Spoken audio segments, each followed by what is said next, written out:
अडानी समूह और अमेरिका स्थित हिंडनबर्ग रिसर्च फर्म के बीच एक सार्वजनिक विवाद चल रहा है।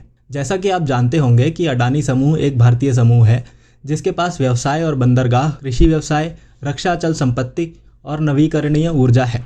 उन पर अमेरिका स्थित हिंडनबर्ग रिसर्च कंपनी ने आरोप लगाया है, मैं इस शब्द को दोहरा रहा हूँ, आरोप लगाया है कि वे अपनी वित्तीय प्रथाओं के बारे में झूठे और भ्रामक बयान देते हैं। अब मैं आपको इस यूएस आधारित फर्म हिंडनबर्ग रिसर्च के बारे में थोड़ा बता दूं। ये एक शॉर्ट सेलिंग फर्म है। अगर आप नहीं जानते कि शॉर्ट सेलिंग फर्म क्या है तो सुनिए। ये एक निवेश कंपनी है जो सिक्योरिटीज़ को बेचने से मुनाफा कमाती है। ये उन्हीं सिक्योरिटीज़ को कम कीमत पर वापस खरीदने की उम्मीद के साथ शेयर बाजार में लाभ कमाने के लिए ऐसा करती है। आमतौर पर आप शेयर बाजार में शॉर्ट सेल नहीं कर सकते हैं। माना जाता है कि शॉर्ट सेलिंग केवल इंट्राडे ट्रेडिंग तक ही सीमित है। आप स्टॉक खरीदते नहीं हैं बल्कि स्टॉक को बेचते हैं। इस प्रक्रिया को अब शॉर्ट सेलिंग के रूप में जाना जाता है। जब आप स्टॉक खरीदते हैं तो आप केवल तभी लाभ कमाएंगे जब आपके स्टॉक की कीमत में वृद्धि होगी, जबकि शॉर्ट सेलिंग में आप तभी लाभ कमाएंगे जब स्टॉक की कीमत कम हो जाती है या गिर जाती है। शॉर्ट सेलिंग एक विवादास्पद प्रैक्टिस है और अक्सर इसे बाजार या नामी शेयरों के खिलाफ दांव लगाने के लिए हेज फंड और अन्य निवेश फर्मों द्वारा उपयोग किया जाता है। एक प्रसिद्ध फिल्म है द बिग शॉर्ट।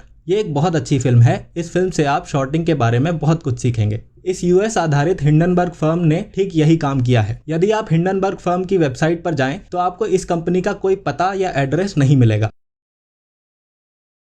और यदि आप उनके विकिपीडिया पेज को देखेंगे तो आपको स्थापना का साल 2017 और कर्मचारियों की संख्या 5 दिखाई देगी। तो किसी देश की अर्थव्यवस्था में सेंध लगाने के लिए केवल एक 5 कर्मचारियों और अज्ञात अस्तित्व वाली कंपनी काफी है। उन्होंने अडानी समूह से 88 प्रश्न पूछे हैं। आप उन्हें गूगल कर सकते हैं, ये वहां पर उपलब्ध हैं। इनमें से 65 प्रश्नों का जवाब अडानी पोर्टफोलियो कंपनियों की वार्षिक रिपोर्ट में दिया गया है। शेष 23 प्रश्नों में से 18 प्रश्न सार्वजनिक शेयर धारकों और तीसरे पक्ष से संबंधित हैं, जबकि शेष 5 प्रश्न काल्पनिक तथ्य पर आधारित आरोप मात्र हैं। अडानी समूह ने 413 पृष्ठ का उत्तर दिया है, जिस रिपोर्ट को आप ऑनलाइन खोजकर देख सकते हैं। यदि आपके पास धैर्य और वित्तीय ज्ञान है तो मेरा सुझाव है कि आपको पूरी रिपोर्ट पढ़नी चाहिए। क्या किसी संदेहास्पद अमेरिकी फर्म जिसका कोई अता पता नहीं है, उन्हें किसी भी प्रकार का उत्तर देना चाहिए? प्रश्न पूछना बहुत आसान है। सवाल तो कोई भी पूछ सकता है। अधिकतर वामपंथी एवं लिबरल केवल सवाल पूछने का ही काम करते हैं। हमारे पास भी इस हिंडनबर्ग फर्म की ओरिजिन के बारे में कई सवाल हैं। हमें उनकी वित्तीय रिपोर्ट और उनके सहयोगी समूहों के नाम चाहिए।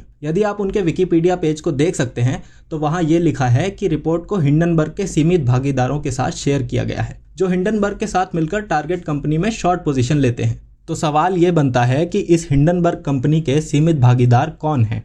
स्पष्ट रूप से मैं देख सकता हूं कि उनके सीमित भागीदारों ने निश्चित रूप से अडानी शेयरों की बिक्री में अवसर को हड़प लिया है। हिंडनबर्ग खुद ऐसा नहीं करेगी, बल्कि उनकी भागीदार कंपनियां शॉर्टिंग करेंगी और फिर वह कंपनियां हिंडनबर्ग को कुछ कमीशन देंगी।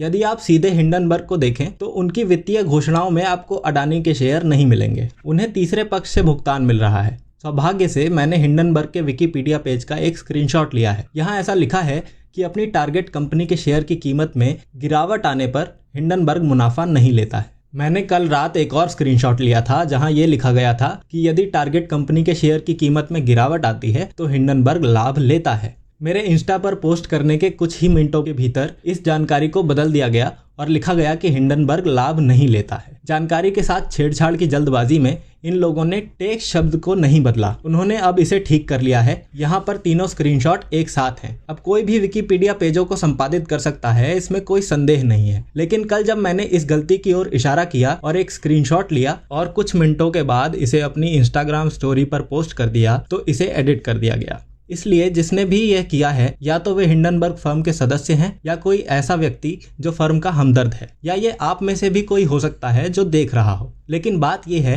कि कोई तो इस बात से विचलित हुआ या और किसी ने जल्दबाजी में आवश्यक बदलाव किए। मुझे इस बात की परवाह नहीं है कि ये किसने किया, लेकिन मैं आपको बता सकता हूँ कि ये रिपोर्ट क्यों बनाई गई थी और इसके पीछे क्या मंशा थी। मैंने अपने अवलोकन को इंस्टाग्राम पर पोस्ट भी कर दिया है। हाल ही में हमारे विदेश मंत्री एस जयशंकर पश्चिमी नेताओं और उनके मीडिया के दोहरे रवैये की आलोचना कर रहे हैं। जैसा कि आप जानते हैं कि भारत ने अप्रत्यक्ष और कूटनीतिक रूप से रूस का पक्ष लिया है, क्योंकि हम यूक्रेन युद्ध की वास्तविकता से अवगत हैं। भारत ने पश्चिमी आदेशों का पालन करने से इनकार कर दिया। भारत भी भारी मात्रा में रूसी तेल खरीद रहा है और गैर डॉलर आधारित लेन देन कर रहा है, जो इस पूरे रूस यूक्रेन युद्ध की अवधि में भारतीय अर्थव्यवस्था पर ध्यान देने योग्य एक सबसे महत्वपूर्ण बिंदु है। जाहिर है कि भारतीय शेयर बाजार अमेरिका और यूरोपीय बाजारों की तुलना में बहुत बेहतर कर रहा है और अब एक संदिग्ध अमेरिकी कंपनी की इस रिपोर्ट के कारण भारतीय शेयर बाजार पिछले सप्ताह से मंडी के मूड में चला गया है। यदि आप दिसंबर 2020 को याद करें तो पाकिस्तान ने भारत पर आरोप लगाया था